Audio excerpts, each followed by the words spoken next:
అన్నట్టు మన కాడ ఆడాడ వానలు పడుతున్నాయి కదా. కానీ పంజాబ్లనోళ్ళ పైసల వాన కురిసింది కాదులా. 500 నోట్ల కట్టల బ్యాగులు మీదికెళ్ళి పడ్డాయి. రాళ్ళ వాన విన్నాం కానీ ఈ పైసల వాన ఏందంటారా?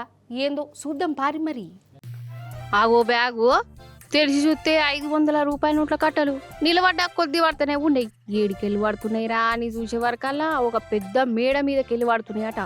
9వ అంతస్తు నుంచి ఇట్లా పైసల బ్యాగులు పడ్డాయి. దొరికినోళ్ళు దొరికినట్టు ఈ మూటలు ఎత్తుకుపోయిరట.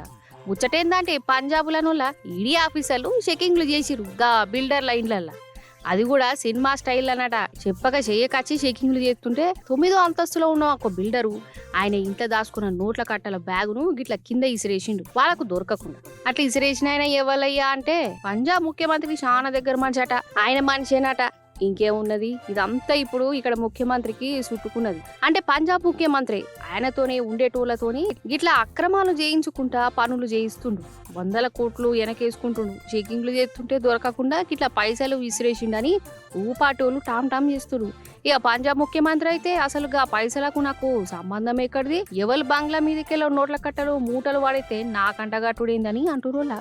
మొత్తానికి మొగుల మీదికి నోట్లు పడే వరకల్లా రాళ్ల వాన చూసినాం గాని ఈ పైసల వానేంది అని చుట్టుముట్టున్న జనాలు చేర్చి పరిచయం అయిపోయారు.